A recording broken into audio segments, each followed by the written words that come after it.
Hey guys, it's Drew here. Quick video blog. Today I want to talk about something that's very, very special to me, means a lot to me. And I want to, I guess, see if I can kind of spread the knowledge and the insight to other people that I was gifted with.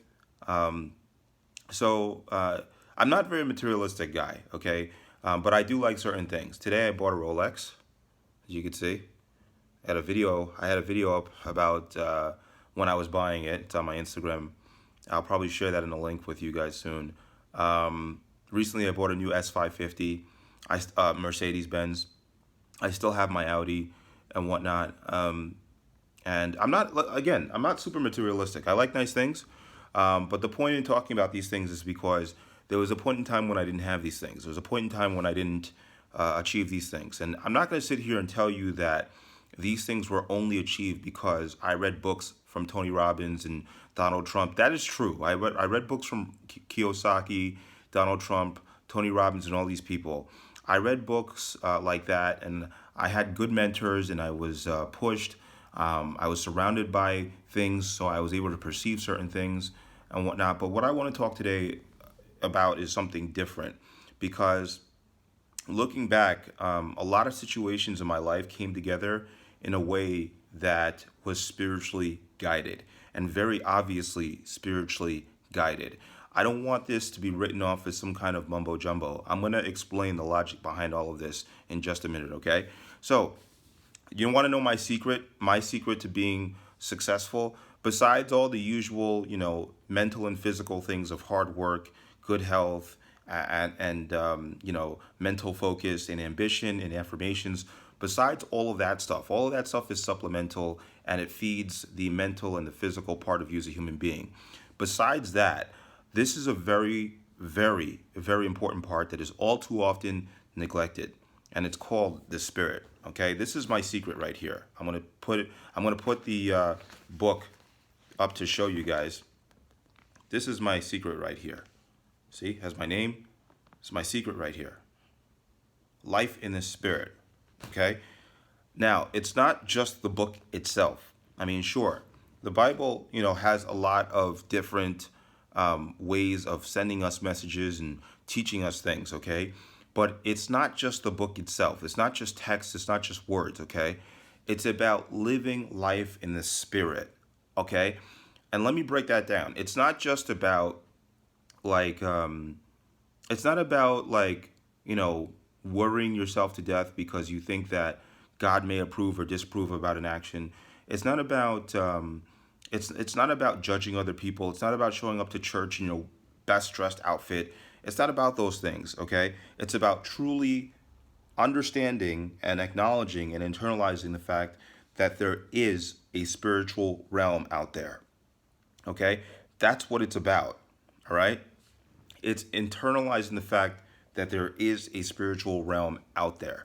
And I say this because it's not that I didn't use the spiritual realm to achieve things. I worked hand in hand with God. Once I realized that God was guiding my life, I said, okay. And I worked hand in hand with God to move in a certain direction.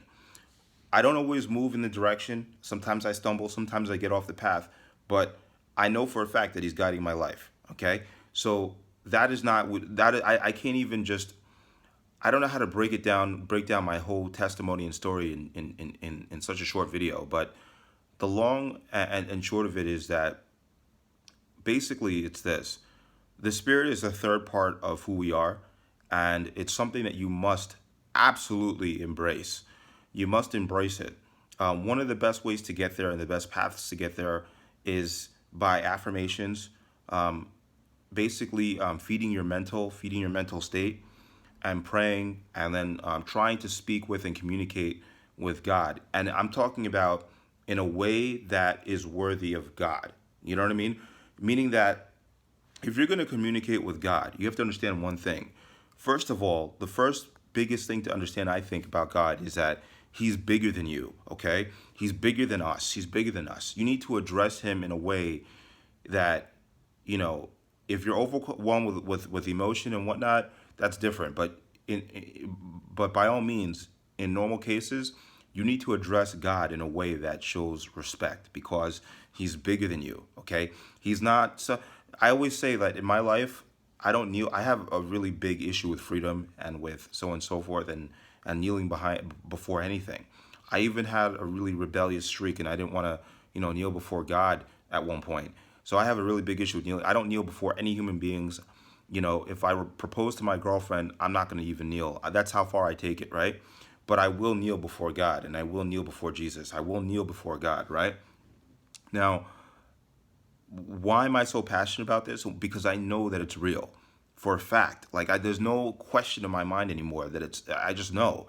I've God has visited me in ways that only speak to me, and that's the same exact. The reason why it's so difficult for me to express it to you is because He's only going to visit you in a way that is specific to you as well. Okay, so here's basically what it is.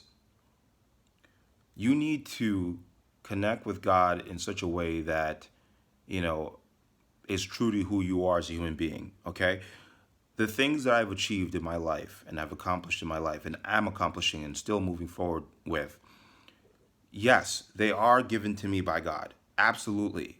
Because God put the skills, He put the intelligence, He put the voice, He put the abilities in me, okay? But let me tell you something. The abilities were not enough, okay? They were not enough because no matter how good my abilities were, nothing could have possibly come together in such a way that God put the situations that He put in my history that led me to the point that I'm at right now. I could have, it doesn't matter. My skills did not matter. And plus, for those skills to develop, He had to put me on a certain course that was completely guided by His hand that I had no control of. Okay? So I had limited control of it. Like when you trying things and when you're exploring, you don't really have that much control. Okay? But when I look back, it's very obvious that my life was guided. Okay?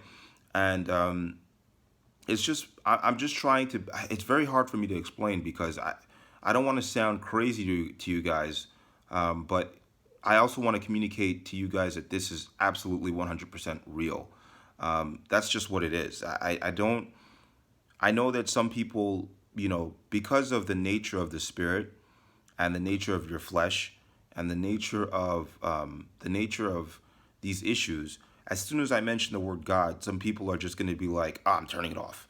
Oh, I'm turning it off." You know, but actually, if that's how you feel, if the word God evokes some kind of irrational anger and rebellion in your spirit and in your soul, that's a sign that your spirit is most likely weakened at the time. Your spirit is most likely lacking in energy and lacking in vibration. So the mention of God should not throw you guys into such a fit. Now, God has given me a lot. He really has, okay? And it's not just that He gave me things. It's about the way that He gave me things. So a lot of people say, well, some people aren't faithful to God and they don't listen to God and they don't work with God and they don't speak to God, but they still succeed. Yeah, because they're probably worshiping and they're probably following a different spirit. They're probably following a different God. I'm not advocating that anybody go and do devil worship or engage in any kind of following of some other God. But what I'm saying is this: if you want this God, the God with the Holy Spirit, the Father of Jesus, if you want this God, all right, this is the only God I follow and this is the only God I believe in. If you want this God to lead you to success and prosperity, you have to do it His way. It has to be done His way. Okay? And by His way, it doesn't mean neglecting your truth and neglecting yourself, because He put desires in your heart and He put things. It's supposed to be a partnership. You're supposed to work with God. Okay? It's not either your way or His way, but it is His way because He designed you. So ultimately it's His way anyway, right? So the idea is this, okay? You have to work with Him. God is patient, God is loving, He's kind. He will work with you. He will promote you. You just have to work with Him and you have to be patient. You have to also trust Him too. That's probably the most important thing. You have to trust that whatever He's putting you through is going to make you a stronger person, is going to make you a better person, a wiser person.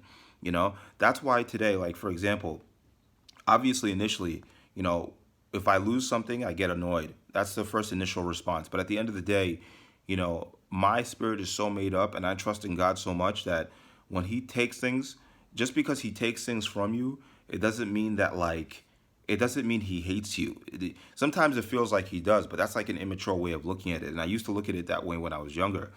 But then when I finally got older, I know it took me a while, but when I hit the age of 30, I finally, due to the intervention of a family friend, his name is Dr. Ba, and intervention of several other people that are very spiritually inclined, I gave it a shot. I opened myself up to it, and ever since I've been, communicating with God on a daily basis, looking the signs that He's showing me, trying to look for any way that we can communicate spiritually.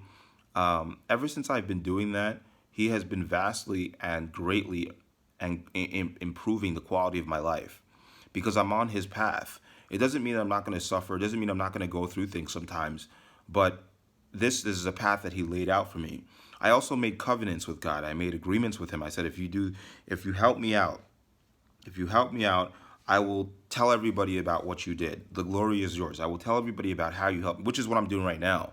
I made this promise with God, and I said, if you help me out, if you allow me to scratch the surface of my potential, because I always knew I had it in me, right?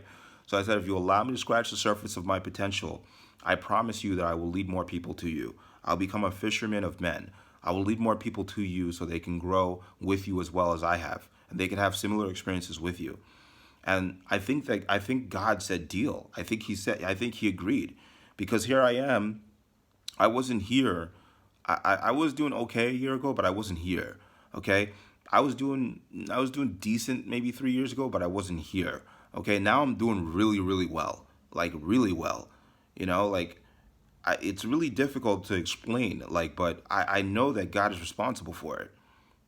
I mean, I may have because I went I went 10 years. I worked hard and I failed many times over and over and over again. It's not just about trying. It's not me. I'm trying to tell you guys, it's not me. Okay? Because even if I look back and I say, oh, I worked hard and I failed and this is how I got here. That's not true. There's situations that were put together for me that I didn't work for. I applied, I made the connection with these people, but for them to find it in their heart to include me, or to just call me out of the blue and include me, or to just put me in a situation where I learned, and under pressure I became a better and smarter and wiser person. These situations were put together by God. These situations had nothing to do with me. I may have applied. I may have put myself in. I may have like tried to put myself in positions, but the way he masterfully put it together is just obvious of organization. There's such order to it that it's not something that I could do myself. So please, guys, I'm telling you, I'm not telling you guys this for my own well-being. I'm not telling. Yes, I did make a promise with God that I would spread, what he did for me, and that's what I'm doing now. But at the end of the day, I have to let you guys know this, because in my heart, I want the same thing for everybody else. Okay, I want the same thing for everybody else. If you can, open yourself up, open up your heart to God, and really try to communicate with him. Like, seek him. If you look for God, he will find you. I'm telling you, he'll start communicating with you, and it's a journey. It really is a journey. But at the end of the day, you'll be happy that you did it. That's all I got to say. God bless and peace.